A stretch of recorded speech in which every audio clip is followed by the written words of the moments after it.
नमस्कार, जोहार झारखंड देख रहे हैं आप। आपके साथ मैं हूं शिप्रा झा। बुलेटिन में बात करेंगे सबसे पहले कोडरमा की खबर की। कोडरमा के पंचखेरो जलाशय में नाव पलटने के बाद 8 लोग डूब गए हैं। रांची से आई एनडीआरएफ की टीम रेस्क्यू ऑपरेशन चला रही है। वहीं कोडरमा और गिरिडीह के डीसी और एसपी भी मौके पर कैंप कर रहे हैं। नाव में 10 लोग सवार थे, जिनमें 2 लोग किसी तरह से बचकर निकल आए। 8 लोगों के डूबने की खबर के बाद दिन भर मौके पर भीड़ जमा रही। घटना में डूबने वाले लोग गिरिडीह के बताए जा रहे हैं। वहीं रेस्क्यू टीम के देर से पहुंचने पर परिजनों की प्रशासन के साथ नोक-झोंक भी हुई। कोडरमा एसपी ने बताया कि 8 लोगों के डूबने की सूचना मिली है। फिलहाल रेस्क्यू ऑपरेशन जारी है और अधिक जानकारी दे रहे हैं कोडरमा संवाददाता रितेश लोहानी।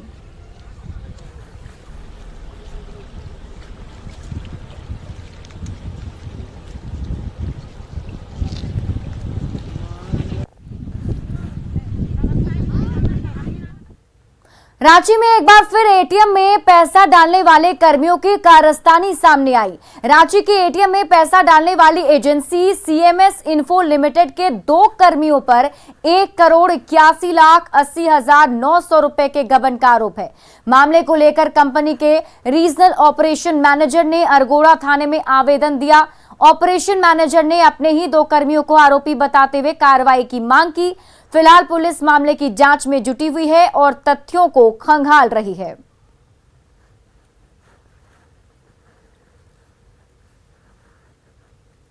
से लेकर के 13 के बीच में इन लोग गड़बड़ी की है और 13 से इन लोग गायब हो गए। और जब जांच की गई तो पाया गया कि 17 एटीएम में गड़बड़ी है, जिसमें कि 14 की जांच हो गई है, जिसमें 1,81,00,000 समथिंग पैसे जो है गायब पाए गए हैं। 3 का भी और जांच किया जाना बाकी है। और दंगाइयों की अब झारखंड में खैर नहीं है। झारखंड पुलिस मुख्यालय की तरफ से दंगाइयों पर 24 घंटे नजर रखने का निर्देश सभी जिलों के एसपी को दिया गया है। साथ ही ये भी कहा गया है कि अगर किसी की भी गतिविधि संदिग्ध पाई जाती है तो उस पर प्रिवेंटिव एक्शन लिया जाए। हाल के दिनों में रांची में हुई हिंसा के बाद झारखंड पुलिस मुख्यालय गंभीर है, तो वहीं इसमें पीएफआई के शामिल होने की जानकारी मिलने पर एनआईए भी इस मामले को लेकर अलर्ट मोड में है। सूत्रों के अनुसार अब तक 1000 से ऊपर दंगाइयों को चिन्हित किया जा चुका है।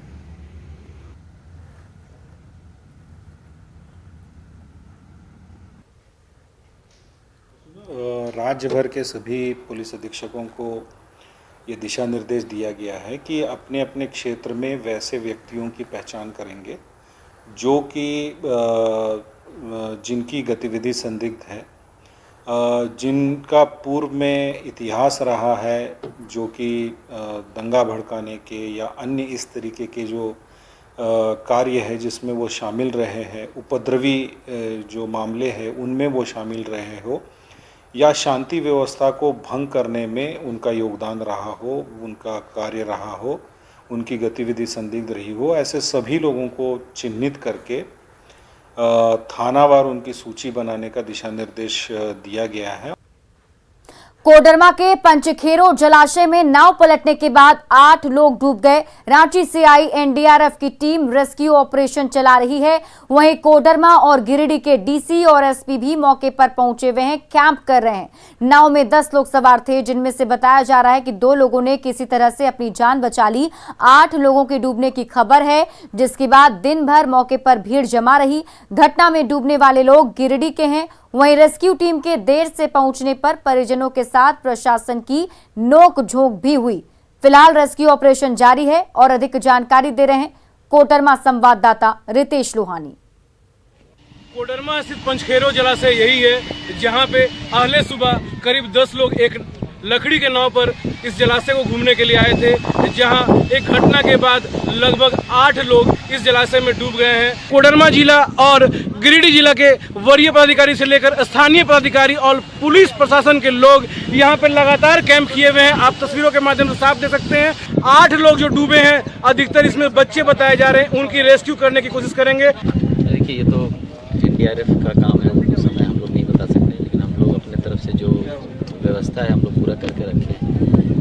नाव में 10 लोग थे, जिसमें से कि 2 बाहर आ गए हैं। 8 लोगों के डूबने की सूचना है। रातों भर रेस्क्यू करने के लिए तैयार है। वहीं पुलिस अधीक्षक ने भी बताया है कि रात भर पुलिस भी कैंप करेगी। डीसी, एसपी दोनों जिले के, कोडरमा और गिरिडीह के यहाँ लगातार अपने अधीनस्थ पदाधिकारियों के साथ कैंप कर रहे हैं। राष्ट्रपति चुनाव को लेकर बीजेपी प्रदेश कार्यालय में मतदान को लेकर कार्यशाला का आयोजन किया गया, जिसमें बीजेपी विधायकों ने चुनाव में वोटिंग कैसे की जाए इसे बारीकी से समझा। बीजेपी विधायक बिरंची नारायण ने कहा कि पहले के राष्ट्रपति चुनाव में 17 वोट गलत हो गए थे, जबकि हर एक वोट कीमती होता है। इसी के मद्देनजर कार्यशाला का आयोजन किया गया और विधायकों को जानकारी दी गई।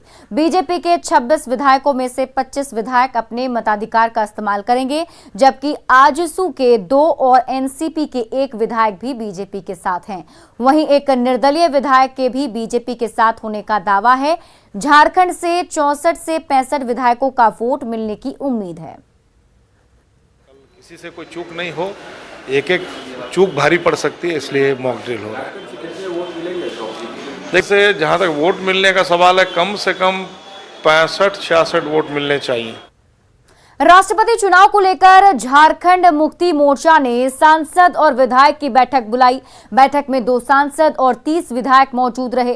राज्य में जेएमएम के 30 विधायक हैं और 3 सांसद हैं। जेएमएम के कुल विधायकों का वोट मूल्य 5280 और सांसदों का वोट मूल्य 2100 है। इस तरह से झामुमो का कुल वोट मूल्य जो है वो 7380 है। मंत्री चंपई सोरेन ने कहा कि किसे वोट करना है उसको लेकर आज निर्देश दिया गया। गुरुजी की अध्यक्षता में बैठक बुलाई गई थी।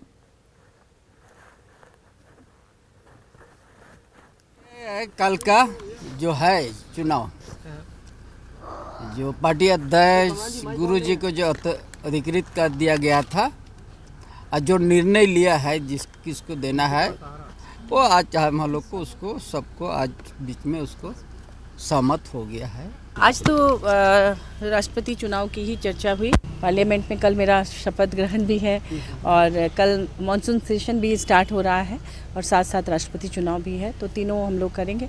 हम लोग सुबह सुबह गुरुजी के आवास में जाएंगे दिल्ली। आज ही जा रहे हैं रांची से दिल्ली, कल उनके आवास में जाएंगे और साथ में हम लोग तीनों जाएंगे पार्लियामेंट। कांग्रेस पार्टी के प्रवक्ता अजय कुमार के बयान को तोड़ मरोड़ कर पेश करने के मामले में पार्टी गंभीर है। कांग्रेस पार्टी इस मामले में कानूनी कार्रवाई की तैयारी में है। कांग्रेस बीजेपी के आईटी हेड के खिलाफ एफआईआर दर्ज करवाएगी। इधर कांग्रेस ने दावा किया है कि राष्ट्रपति चुनाव में यूपीए उम्मीदवार को अंतरात्मा की आवाज पर वोट मिलेगा।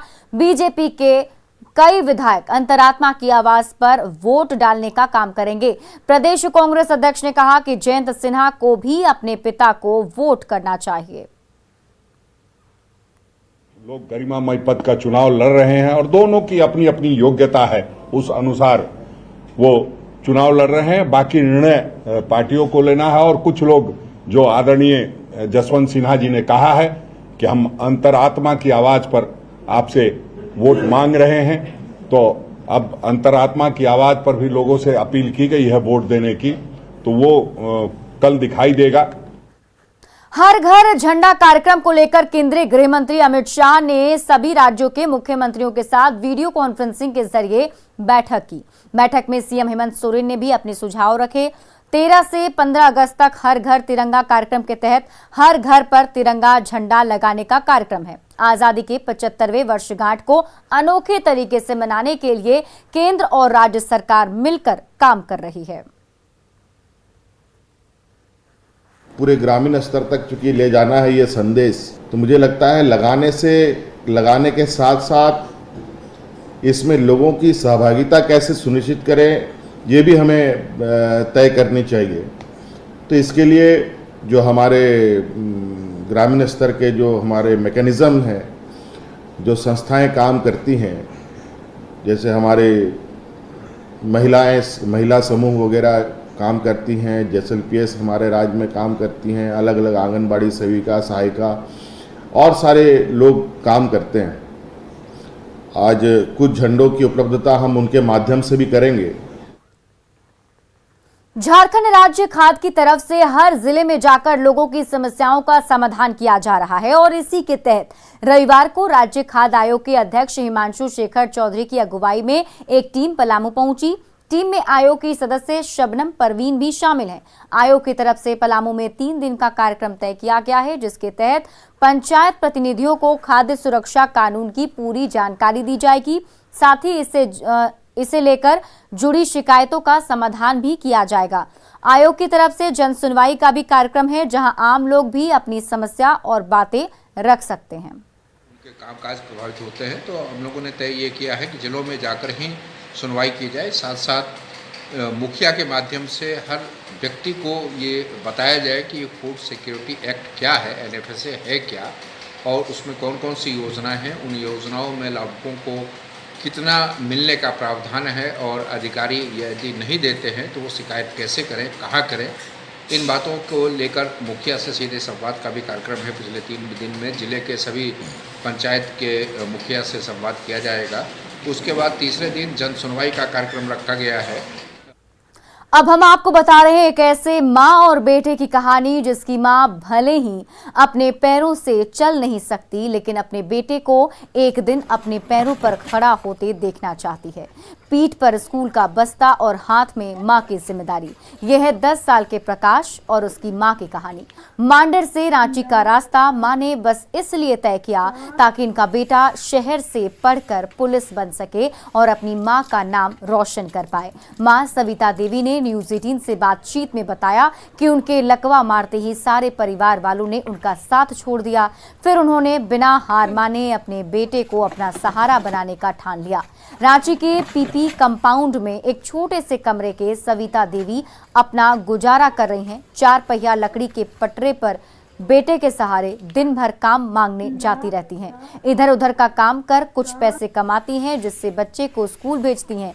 वहीं 10 वर्षीय प्रकाश रांची के गोसनर स्कूल में 3री क्लास में पढ़ता है और अपनी मां को जहां भी लेकर जाना हो वो लकड़ी के पटरे से लेकर आता और जाता है। स्कूल से छुट्टी होते ही प्रकाश की आंखें सीधा अपनी मां को खोजती हैं। इतना ही नहीं, घर का सारा काम मां सविता के जगह नन्हा सा प्रकाश करता है। आज हम आपको एक ऐसे माँ और बेटे की जोड़ी से मिलाने जा रहे हैं, जहाँ 10 वर्षीय बेटा अपनी माँ के सपने को जी रहा है। वही जो माँ है उनके पैरों में लकवा मारा हुआ है और माँ 4 पहिए चक्के वाली लकड़ी की पटरी पर चलती हैं और बेटा उनका सहारा बना हुआ है। ठीक सामने आप देखेंगे तस्वीरों में किस तरीके से जो माँ है वो इस चक्के से लाचार है, इस पे चलती हैं, जिन अपना पूरा जो दिनचर्या है इसी पर गुजारती हैं, और वही इनका 10 वर्षीय नन्हा सा जो बेटा है वो इनका सहारा बना हुआ है। लेकिन इनकी सपने जो हैं वो इस वक्त इनके पूरे इलाके के लिए मिसाल बनी हुई है। आइए इनसे बात करते हैं इनके संघर्ष के बारे में। क्या है आपके लिए, आपका पूरा मोहल्ला तारीफ कर रहा है, बच्चे को आप पढ़ा रही हैं इस अवस्था में? हाँ, पढ़ा रहे हैं। अभी तो वो ट्यूशन भी भेजते हैं और घोषणा स्कूल भी भेजते हैं। अभी स्कूल से बच्चा आपको इसी पटरी में वापस लेकर आता है और स्कूल भी जाता है, आपके लिए इतनी मदद करता है, हमेशा आपके आगे पीछे रहता है, और आपके सारे घर में 10 साल का बच्चा मदद भी करता है। हाँ, कर रहा है। अभी आके तो अभी हम कर रहे हैं उसको, उसका स्कूल से आके अभी काम कर रहा है। हम कपड़ा धोते थे, वो घर पोछा किया, अभी पानी बहुत भर दिया है। आपके परिवार की बाकी लोग कहाँ हैं? इसके पिता कहाँ हैं? अभी तो कोई नहीं है, हम दोनों जन रहते हैं, 2 माँ बेटा रहते हैं। कोई नहीं है तो क्या करेंगे हम लोग? एक दूसरे का सहारा है। हाँ, दूसरा का सहारा में हम रहते हैं। अभी बच्चे को अंग्रेजी मीडियम में पढ़ा रही है, कुछ सपना होगा उसके पीछे, क्या सपना है? हाँ, उसको पुलिस बनना है, उसको पुलिस बनाने का चक्कर में है। अभी पढ़ेगा लिखेगा, आगे बढ़ेगा तो अच्छा है। यहाँ के मुख्यमंत्री काफी मददगार है, कुछ ऐसा? हाँ, मुख्यमंत्री मदद किए हमको, अच्छा रहेगा, सब चीज़ पूरा करेगा वही हमको। माँ की जो बच्चा है उसको भी आपको दिखाती हूँ, 10 वर्षीय प्रकाश, जो कि स्कूल जाता है और स्कूल के बाद अपनी माँ को इसी लकड़ी की पटरी में वापस लेकर भी आता है। कौन से क्लास में? अबू कहाँ पढ़ते हो? घोषनर स्कूल में। हाँ, घोषनर स्कूल में पढ़ते हैं, 3रा क्लास में। अपनी मम्मी की बहुत मदद अपनी मम्मी को बहुत मदद करते हैं, और हम स्कूल सवेरे आते हुए लेके जाते हैं, लाने तो फिर लाते हैं। ठीक है। और मम्मी का साथ दोगे हमेशा? हाँ। हाँ, आपकी सब चीज को पूरी करती है माँ? हाँ। और आगे चल के क्या बनना है? पुलिस बनना है और फिर गरीब लोग को मदद करना है। यही वो बच्चा है जो अपनी माँ के सपने को जी रहा है। उनकी जिम्मेदारियां जो हैं इस छोटे से बच्चे के कंधे पर है, जहाँ ये स्कूल के बाद माँ को लेकर आता है, स्कूल से पहले माँ को किसी भी काम के लिए लेकर जाता है और घर के सारे काम में हाथ बटाता है। सपना इतना ही है कि इसे सरकार की तरफ से मदद मिले और इसकी किसी तरह शिक्षा पूरी हो पाए। रूपाली त्रिपाठी, न्यूज़ 18, रांची। देवघर बाबा मंदिर में क्राउड कंट्रोल मैनेजमेंट को लेकर हाईटेक टेक्नोलॉजी का इस्तेमाल किया जा रहा है। इस बार के श्रावणी मेले में विकाउंट की ओर से तैयार तकनीक का इस्तेमाल किया जा रहा है, जिसके जरिए बाबा मंदिर में पहुंचने वाले श्रद्धालुओं की संख्या का पता लग सकेगा। इसके बाद रूट लाइन में मौजूद सभी मजिस्ट्रेट को मैसेज भेजा जाएगा, जिसके आधार पर ही मंदिर परिसर में कितने कांवरियों को प्रवेश कराना है इस बारे में आदेश दिया जा सकेगा। डीसी ने बताया कि फिलहाल बाबा मंदिर में 5000 लोगों की मौजूदगी को सुनिश्चित किया गया है। इससे ज्यादा संख्या में श्रद्धालुओं को मंदिर में प्रवेश नहीं कराया जाएगा और उन्हें होल्डिंग पॉइंट में रोककर रखा जाएगा। उम्मीद जताई जा रही है कि इससे क्राउड कंट्रोल मैनेजमेंट में सुविधा मिलेगी। वो हर सेकंड का दिखाती है कि उस समय कितने लोग श्रद्धालु उस पूरा कैंपस में हैं, और अगर 80% कैपेसिटी का आ जाता है तो वो ऑरेंज सिग्नल दिखाता है। तो कंट्रोल रूम और